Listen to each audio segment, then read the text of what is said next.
Hello friends, आज का हमारा चैप्टर है इलेक्ट्रिसिटी क्लास 10th का न्यूमेरिकल्स। इसमें हम देखेंगे किस तरह से होते हैं। इससे पहले शुरू करें, प्लीज़ इस वीडियो को लाइक कर दें, शेयर कर दें, और अगर अभी तक आपने हमारा चैनल सब्सक्राइब नहीं किया है तो प्लीज़ इसको सब्सक्राइब कर दें। इससे होता क्या है कि हमें नई वीडियोज़ बनाने की मोटिवेशन मिलती है, और बेल आइकन दबा दें जिससे कि जैसे ही वीडियो अपलोड हो सीधा वो आप तक पहुँच जाए। नाउ शुरू करते हैं। नाउ इसको न्यूमेरिकल्स को शुरू करें इससे पहले बहुत ज़रूरी है कि हम ये देख लें कि वेरियस फिजिकल क्वांटिटीज़ जो हैं उनके उसके सिंबल्स क्या होते हैं और उनकी एसआई यूनिट्स और उनके सिंबल्स क्या होते हैं। क्योंकि जब आपको न्यूमेरिकल्स दिए जाते हैं तो अगर आपको ये सिंबल्स अगर आपको याद रहते हैं यूनिट्स के, तो आप फटाफट से उसको असाइन कर सकते हो। तो करंट के लिए जो करंट की जो सिंबल है वो है आई, इसकी यूनिट जो है एसआई वो है ampere, which is denoted by capital A. Charge के लिए Q, और इसकी यूनिट जो है वो है coulomb, capital C। Time is denoted by T, और इसकी ऐसा यूनिट है seconds, which is denoted by small s। Then potential difference है कैपिटल V, इट्स ऐसा unit is volt, capital V। Then work W denoted by joule, capital J। Resistance के लिए R use करते हैं, ऐसे यूनिट है इसकी ओम, ओमेगा। देन रेजिस्टिविटी के लिए इसे कहते हैं रो, और इसकी ऐसा यूनिट है ohm metre. Length L, metre. Area of cross section यानी कि जो थिकनेस है वायर की, that is denoted by capital A, और इसकी ऐसा यूनिट है स्क्वायर मीटर या मीटर स्क्वायर।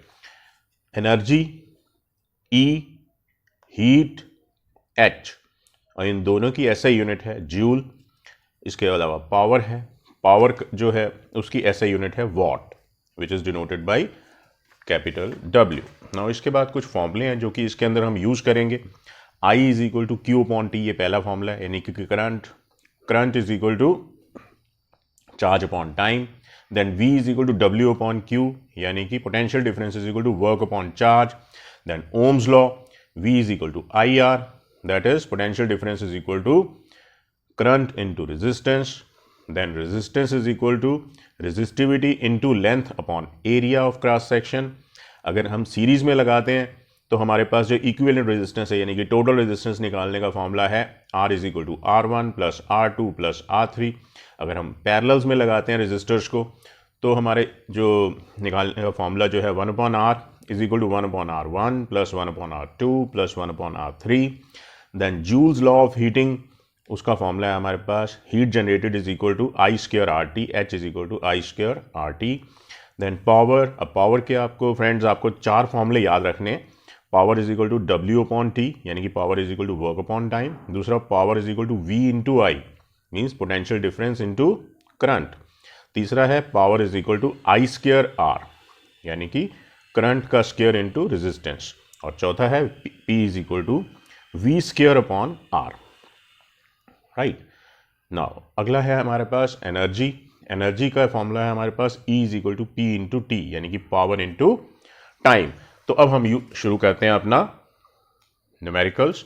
ना जो पहला न्यूमेरिकल है हमारे पास वो है a current of 0.5 ampere is drawn for 10 minutes, find the amount of charge flowing through the circuit. Now जब भी कोई न्यूमेरिकल शुरू करते हैं सबसे पहले उसके पैरामीटर्स लिखते हैं, यानी कि क्या क्या चीज़ दी हुई है ये लिख लेते हैं, और फिर क्या क्या चीज़ निकालनी है ये लिख लेते हैं।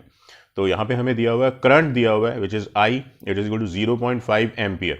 दूसरा है time T, it is equal to 10 minutes. Now minutes क्योंकि ऐसा यूनिट नहीं है, इसकी मिनट ऐसा यूनिट है सेकेंड्स, तो उस मिनट्स को सेकेंड्स में कन्वर्ट करने के लिए मैंने 60 से मल्टीप्लाई कर दिया, ये हो गया 10 into 60, that is 600 seconds. Then charge Q निकालना है हमने, तो फॉर्मूला इसमें कौन सा लगेगा, I is equal to Q upon T। तो इसमें जब हम वैल्यू भरेंगे तो Q आ जाएगा आपका 300 कूलम। अगला है how much work is done to move a charge of 2 coulombs across a potential difference of 12 volt. तो इसके अंदर हमारे पास जो वर्क है वो हमने निकालना है, तो इसके आगे हमने लिख लिया W is equal to question mark. Charge हमें दिया हुआ है 2 कूलम का चार्ज है, उसके बाद पोटेंशियल डिफरेंस V दिया हुआ है 12 वोल्ट। नाउ फॉर्मूला इसके अंदर हमारे पास लगेगा कौन सा, V is equal to W upon में Q। जब इसके अंदर हमने भरा तो V की जगह 12 वर्क निकालना है हमने, और Q चार्ज है 2, तो अब ये क्या होगा, 2 इधर जाएगा तो 12 टू द 24, तो हमारे पास आ गया वर्क डन इज 24 जूल्स। अगला जो क्वेश्चन है हमारा वो कहता है how much energy is given to each coulomb of charge passing through a 6 volt battery.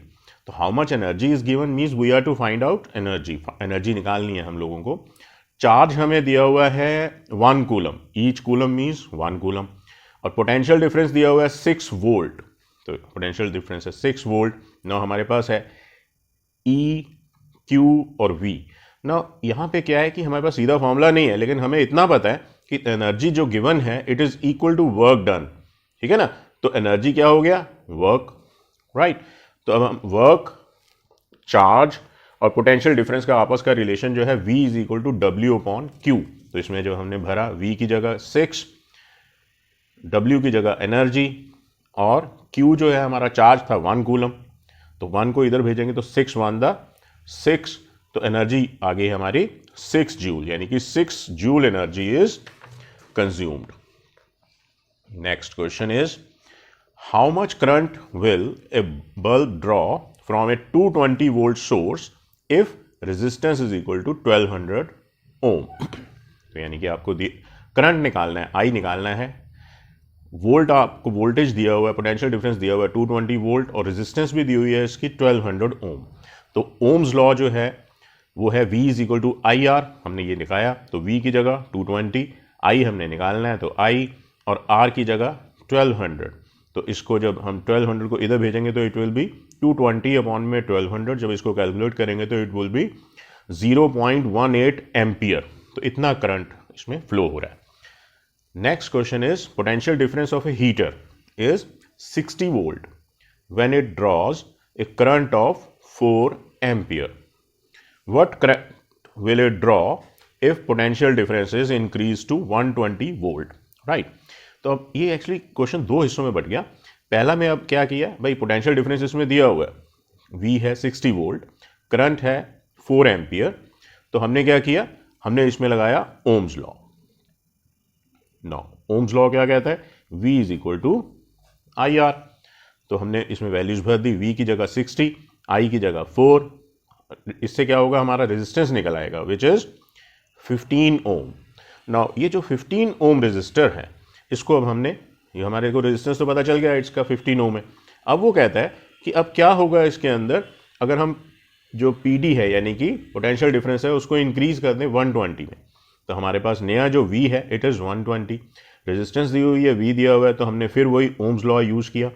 No क्या कहता है ओम्स लॉ, ओम्स लॉ कहता है V is equal to I R, तो वैल्यू भरी V की 120, I हमें निकालना है यहाँ पे, R इज 15, तो ये आ गया हमारे पास। अब 15 को इधर भेजें तो 120 अपॉन में 15 इज 8 एम्पियर, तो करंट आ गया 8 ampere, right. Next question is when a 12 volt battery is connected across an unknown resistor there is a current of 2.5 milli ampere, find the resistance. यानी कि हमें क्या क्या दिया हुआ है, हमें दिया हुआ है potential difference which is 12 volt, हमें दिया हुआ है current which is 2.5 milli ampere. अब मिली एम्पियर को अगर हमने एम्पियर में कन्वर्ट करना है तो हम क्या करते हैं, 1000 से डिवाइड कर देते हैं, तो ये हो गया 2.5 अपॉन में 1000। इस पॉइंट को भी अगर ख़त्म करना है तो ये एक ज़ीरो और आ जाएगा, ये आ जाएगा 25 अपॉन में 10,000। इसको यहाँ पे कट किया तो इट इज़ 1 अपॉन में 400 एम्पियर, राइट। नाउ रेजिस्टेंस हमने निकालना है तो ओम्स लॉ यूज किया which is equal to V is equal to I R. Now V 12, I कितना है 1 अपॉन में 400 इंटू R, तो जब अब 400 को यहाँ भेजेंगे तो ये हो जाएगा 12 इंटू 400, यानी कि 12 इंटू 400 विच इज 4800 ओम। तो रेजिस्टेंस आ गया हमारा 4800 ohm. Next is resistance of 1 metre long wire is 26 ohms and its diameter is 0.3 millimeter. Find its resistivity, right? हमें लेंथ दी हुई है 1 मीटर, डायमीटर दिया हुआ है 0.3 मिलीमीटर। नाउ 0.3 मिलीमीटर 1 मीटर के अंदर 100 सेंटीमीटर होते हैं, हर सेंटीमीटर के अंदर 10 मिलीमीटर होते हैं। तो हमें क्या करना था, 1000 से डिवाइड करना था और एक पॉइंट ये उड़ाया तो हमारे पास आ गया 3/10,000 मीटर। तो रेडियस कितना आ गया, 3/20,000 मीटर। अब हमने एरिया ऑफ क्रॉस सेक्शन निकालना है which is given by pi R square. तो पाई की वैल्यू हमें पता है कितनी होती है, 22/7 होती है और आर है यहाँ पे 3/20,000, तो 3/20,000 का स्क्वायर। ना जिस वक्त इसको हम सॉल्व करेंगे तो अब ये आ जाएगा हमारे पास एरिया ऑफ क्रॉस सेक्शन आ गया। तो फॉर्मूला क्या है हमारे पास, resistance is equal to resistivity into length upon में टाइम। तो हमने क्योंकि रेजिस्टिविटी निकालनी है तो रेजिस्टिविटी छोड़ के बाकी सारी इधर भेज देंगे, तो ए ऊपर चला जाएगा और एल नीचे। तो resistivity will be equal to resistance into area of cross section upon में लेंथ। ठीक है जी, तो ये क्या आया ना, रेजिस्टेंस क्या है 26, एरिया हमने कितना निकाला हुआ है ये 22/7 इंटू 3/20,000 इंटू 3/20,000 क्योंकि स्क्वायर था यहाँ पे, अपॉन में 1। इसको हम जब सॉल्व करेंगे तो ये आ जाएगा हमारे पास 1.84 into 10⁻⁻6 ohm metre. Next question है, a wire of diameter 0.5 millimetre and resistivity 1.6 into 10⁻⁻8 ohm metre, find the length of the wire if its resistance is 10 ohm. तो हमें क्या क्या चीज़ दी हुई है, एक तो हमें डायमीटर दिया हुआ है विच इज़ 0.5 मिलीमीटर। ना 0.5 मिलीमीटर को अगर मीटर में कन्वर्ट करें तो क्या करना पड़ेगा, 10,000 से मल्टीप्लाई करेंगे तो ये 5/10,000 आ जाएगा। तो रेडियस कितना आ जाएगा 10,000, 1/2 से मल्टीप्लाई करें तो ये आ गया 5/20,000। तो इसको 5 से अगर इसको मैं काट दूं तो इट विल बी 4,000, 1/4,000 मीटर। ना रेजिस्टिविटी क्या होती है, वो दी हुई है हमें 1.6 इंटू 10⁻⁻8 ओम मीटर। लेंथ हमें निकालनी है और रेजिस्टेंस हमें दी हुई है 10 ओम। तो resistance is equal to resistivity into length upon में एरिया ऑफ क्रॉस सेक्शन। क्योंकि लेंथ निकालनी है तो नेचुरली ये चीज़ें उधर भेजनी पड़ेंगी, तो ए ऊपर चला जाएगा और रेजिस्टिविटी नीचे आ जाएगी। तो length will be equal to resistance into A upon में रेजिस्टिविटी। अब हमने ये वैल्यूज़ भरी इसकी, तो रेजिस्टेंस की जगह आ गया 10, पाई आर स्क्वायर है ये ए और अपॉन में रेजिस्टिविटी है 1.6 इंटू 10⁻⁻8। इसको जब हम सॉल्व करेंगे तो it will be 1.23 into 10⁻2 metre, right. Next is a wire of length L and area of cross section A has a resistance 4 ohm. What would be the resistance of another wire of the same material of length L/2 and area of cross section 2 ampere.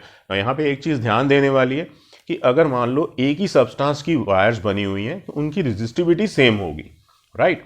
तो हम क्या करें, हमें अब information दी हुई है यहाँ पे, जो लेंथ है it is L, right, area of cross section is capital A, resistance दी हुई है 4 ओम। तो हमारे पास फॉर्मूला क्या है, resistance is equal to resistivity into L upon में A। ठीक, अब इससे हमें क्या मिल गया, इसकी रेजिस्टिविटी मिल गई विच इज 4A अपॉन में L, राइट। तो इसको लेके अब हम चलते हैं यहाँ पे। अब इसकी जो लेंथ है, जो नई वायर है, उसकी लेंथ है L/2 और एरिया ऑफ क्रॉस सेक्शन है 2A यानी कि ट्वाइस A। तो रेजिस्टेंस का फॉर्मूला दोबारा यूज करेंगे, resistance is equal to resistivity into length upon में area of cross section. Now resistivity क्या है 4A अपॉन L, लेंथ क्या है L/2 और एरिया ऑफ क्रॉस सेक्शन क्या है 2A। तो इसको जब हम देखेंगे L से ये L कट गया, A से ये A कट गया और 2 to the 4 से ये 4 भी कट गया। तो हमारे पास रेजिस्टेंस आ गई 1 ओम, यानी कि जो नई वायर होगी उसकी रेजिस्टेंस है 1 ओम। नेक्स्ट क्वेश्चन जो है उसके अंदर हमें एक डायग्राम दिया हुआ है, सर्किट डायग्राम। इसके अंदर एक रेजिस्टेंस है 4 ओम का, एक बल्ब लगा हुआ है 20 ओम रेजिस्टेंस का और एक अमीटर लगा हुआ है और बैटरी है एक सेल्स की 6 वोल्ट की। और इसमें वो कह रहा है फाइंड करो टोटल रेजिस्टेंस, फिर फाइंड करो दूसरे नंबर पे total current, then potential difference across this resistor और फिर potential difference across this lamp. तो टोटल रेजिस्टेंस कैसे होगा, अब हम ध्यान से देखें तो ये रेजिस्टर और ये रेजिस्टर, ये भी, इसकी भी रेजिस्टेंस है, इसकी भी रेजिस्टेंस है, ये दोनों सीरीज में लगे हुए हैं और सीरीज का फॉर्मूला क्या होता है, R is equal to R1 plus R2। तो ये आ गया 4 ohm plus 20 ohm that is 24 ohm. तो टोटल रेजिस्टेंस आ गया हमारे पास 24 ओम। अब टोटल करंट निकालना है, क्योंकि सीरीज अरेंजमेंट के अंदर करंट सारे सर्किट में सेम होता है। तो हमारे पास जो रीडिंग आएगी इसके अंदर एमीटर के अंदर, वो क्या आएगी? It is given by V is equal to IR, क्योंकि V है हमारे पास 6 वोल्ट, I हम अपना रेजिस्टेंस हमने निकाल लिया 24 ओम, तो इसके अंदर भर देंगे V की जगह 6, I हमने निकालना है और रेजिस्टेंस है 24 ओम। तो 24 जब इधर आएगा 6 अपॉन में 24 इज 1/4, 6 4 दा, और 1/4 का मतलब होता है 0.25 ampere, right. Now potential difference across the resistor. अब रेजिस्टर हमें पता है, रेजिस्टर यहाँ पे क्या है? 4 ओम का रेजिस्टर है।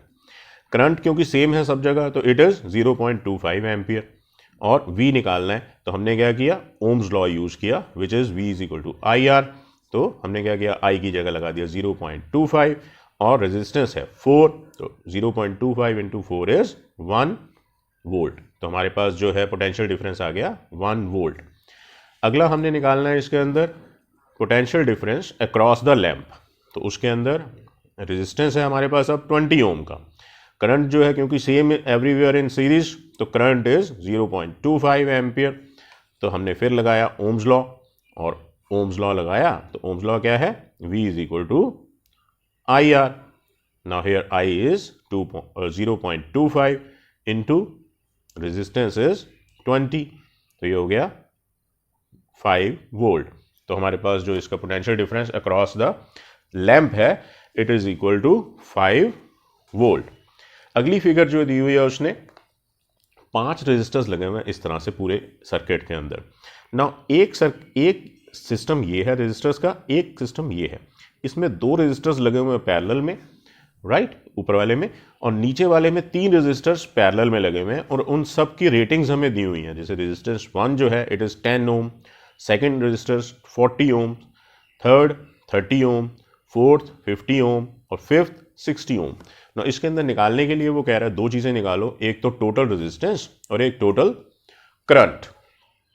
तो सबसे पहले हम निकालते हैं टोटल रेजिस्टेंस। ना टोटल रेजिस्टेंस निकालें उससे पहले जरा इस फिगर को बड़े ध्यान से देखें कि इसमें ये वाला सिस्टम रेजिस्टर्स का, सपोज ये रेजिस्टर्स का सिस्टम है RA, और ये वाला system which is suppose RB, ये दोनों सीरीज में लगे हुए हैं। तो हम क्या करते हैं, RA और RB को अलग अलग करके निकाल लेते हैं पहले, ठीक है ना। नो RA जो है वो क्या है? Total resistance of these 2 systems which are arranged in parallel, क्योंकि पैरेलल में है तो हमारे पास जो फॉर्मूला है उसके लिए क्या है? 1/RA is equal to 1/R1 plus 1/R2।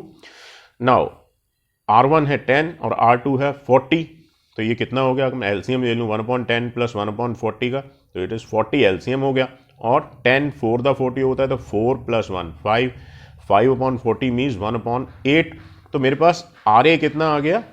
8 ओम। ऐसे ही अब मुझे इन तीनों का निकालना है, ये वाला, क्योंकि ये तीनों जो हैं ये भी उसी के अंदर पैरेलल में लगे हुए हैं। तो टोटल रेजिस्टेंस RB जो है it is given by 1/RB is equal to 1/R3 plus 1/R4 plus 1/R5, that is 3 की जगह 30, R4 की जगह 20 और R5 की जगह 60। तो 1/30 प्लस 1/20 प्लस 1/60, इसका आ गया एलसीएम आ गया 60। नाउ 32 दा, तो 1 to the 2 प्लस 23 द 60, तो 1 3 द 3 प्लस 61 द, तो 1 1 द 1, तो होगा 5 और 1 6/60 यानी कि 1/10। तो RB आ गया मेरे पास 10 ओम, राइट। नाउ RA और RB जो हैं यानी कि रेजिस्टेंस A सिस्टम यानी कि ये वाला और रेजिस्टेंस B, ये दोनों आप देखो सीरीज में लगे हुए हैं, तो इसलिए इनको कैसे निकालेंगे? Total resistance is R is equal to RA plus RB, that is 10 plus 8, it is 18 ohm. तो टोटल रेजिस्टेंस आ गया हमारे पास 18 ओम। नाउ अब हमने क्या यूज किया? By Ohm's law. हमें निकालना क्या है? अब करंट निकालना है, तो हमने ओम्स लॉ यूज किया which is V is equal to IR। तो V हमें पता है, V कितना है हमारे पास?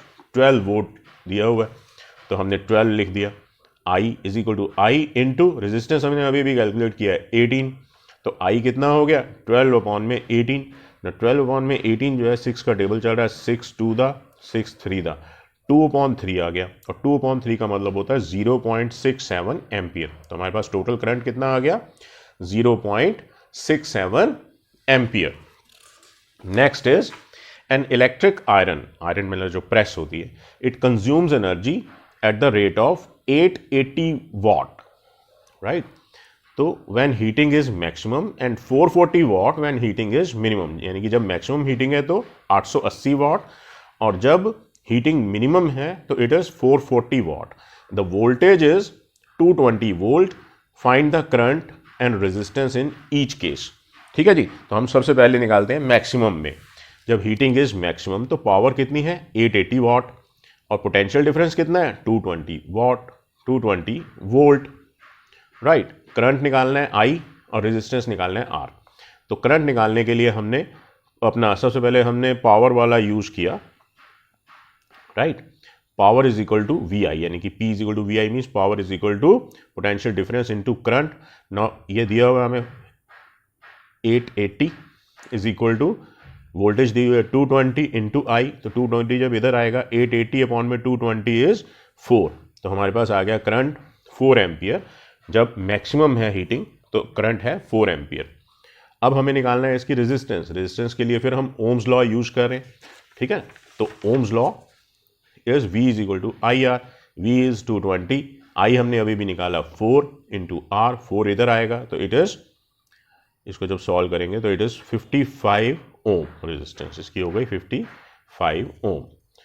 अब हमने कैलकुलेट करना है when the heating is minimum, तो पावर इज 440 वॉट और पोटेंशियल डिफरेंस सेम ही है 220 वोल्ट। हमें निकालना है करंट I और रेजिस्टेंस R निकालना है, तो फिर वही पहले की तरह से P is equal to V I, P है 440, V है 220 इज इक्वल टू I, तो I कितना हो गया 220, इधर इसके नीचे चला जाएगा तो 440 अपॉन में 220 इट इज इक्वल टू 2, तो I आ गया यानी कि करंट आ गया हमारे पास 2 एम्पियर। अब हमने जो है ओम्स लॉ का यूज किया यहाँ पे, V is equal to I R, तो 220 इज इक्वल टू I हमने अभी भी निकाला है 2 एम्पियर, तो इट इज 2 इंटू रेजिस्टेंस, तो 2 इधर आ जाएगा तो इट इज 110, यानी कि रेजिस्टेंस कितना आ गया 110 ओम। नेक्स्ट क्वेश्चन है हमारा, 100 joule heat is produced each second in 4 ohm resistance, find the potential difference across the resistor. हमें क्या चीज दी हुई है, हमें दिया हुआ हीट दी हुई है H which is 100 joule, time दिया हुआ है ईच सेकेंड है तो इसका मतलब 1 सेकेंड, और रेजिस्टेंस जो है वो 4 ओम है, और निकालना हमने क्या है potential difference, that is V calculate करना है।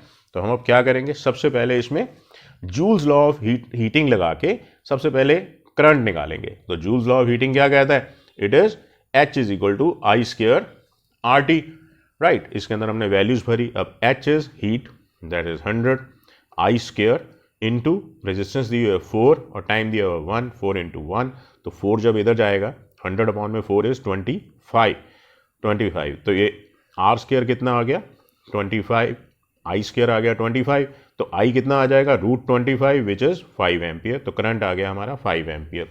अब ओम्स लॉ लगा के which is V is equal to I R, हम क्या करेंगे V निकालेंगे, V is equal to I कितना आया 5 एम्पियर और रेजिस्टेंस कितना है 4, तो 5 4 20, तो हमारे पास वोल्टेज आ गई 20 वोल्ट की। Next question, an electric bulb is connected to 220 volt line, if current is equal to 0.5 ampere find its power. तो पोटेंशियल डिफरेंस हमें दिया हुआ है 220 वोल्ट, करंट दिया हुआ है 0.5 एम्पियर, पावर निकालनी है। तो पावर का फॉर्मूला हम लगाएंगे कौन सा वाला, P is equal to V I, right. तो P is equal to V I जब लगाया, P is equal to V कितना है 220 और आई कितना है करंट कितना है 0.5, तो पावर आ गई हमारी 110 what, 110 what power is use. Next question is, A fridge of 400 watt operates 8 hours per day, find cost of energy for 30 days at the rate of ₹3 per kilowatt hour या per unit. अगर मान लो 3 रुपये per unit है उसका मतलब भी same ही है कि 3 रुपये पर kilowatt hour, 1 kilowatt hour is 1 unit. तो हमें क्या दिया हुआ है, हमें पावर दिया हुआ है 400 वाट। ना 400 वाट को हमने क्या करना है किलोवाट में कन्वर्ट करना है, तो हमने क्या किया 400 अपॉन में 1000 कर दिया, तो ये हमारे पास आ गया 4 अपॉन में 10 किलोवाट, राइट। उसके बाद टाइम हमें दिया हुआ है 8 आवर्स, ना 8 आवर्स पर डे चलती है और 30 डेज टोटल चलना है, तो 8 इंटू 30 इज 240 आवर्स, यानी कि पूरे महीने के अंदर कितना चलेगी ये 240 आवर्स।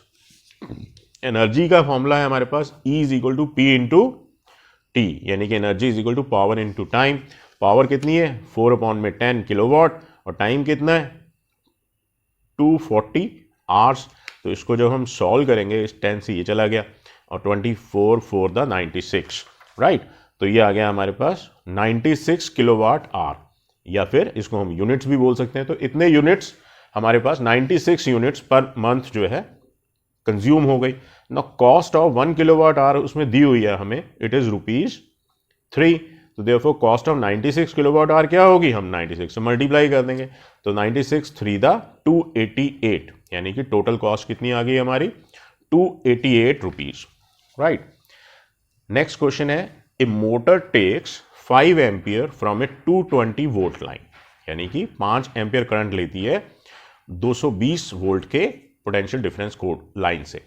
तो find the power and energy consumed in 2 hours, right. तो हमें क्या क्या चीज़ दी हुई है, एक तो हमें करंट दिया हुआ है I विच इज़ 5 एम्पियर, दूसरा हमें दिया हुआ है potential difference which is 220 volt, और तीसरा हमें टाइम दिया हुआ है 2 hours, and we are to find out power P और एनर्जी E, ये हमने निकालनी है ना। पावर निकालने के लिए हमने जो फॉर्मूला यूज किया वो है P is equal to VI, that is 220 into 5, तो पावर आ गई हमारे पास 1100 वॉट। अब 1100 वॉट को हमने क्या किया, किलोवाट में कन्वर्ट करना है इसको, तो 1000 से डिवाइड कर दिया, तो हमारे पास पावर कितनी आ गई, पावर आ गई हमारे पास 11/10 किलोवाट, राइट। अब हमने एनर्जी निकालनी है, तो एनर्जी कितनी है P इंटू टी, एनर्जी का फॉर्मूला है पावर इंटू टाइम। पावर हमने निकाली है 11/10 और टाइम है हमारे पास 2 आवर, तो कितनी एनर्जी हो गई, energy is equal to 2.2 kilowatt hour, यानी कि 2.2 यूनिट्स। ये अगर हमने जूल्स में निकालनी है तो हम क्या करते, अगर हमने जूल्स में एनर्जी निकालनी है तो हम क्या करते, टाइम को सेकंड्स में कन्वर्ट करते और पावर को वॉट्स में रहने देते, तो उससे हमारा जो आंसर आता फिर जूल्स में आता। आई होप आपको स्टूडेंट समझ आया होगा।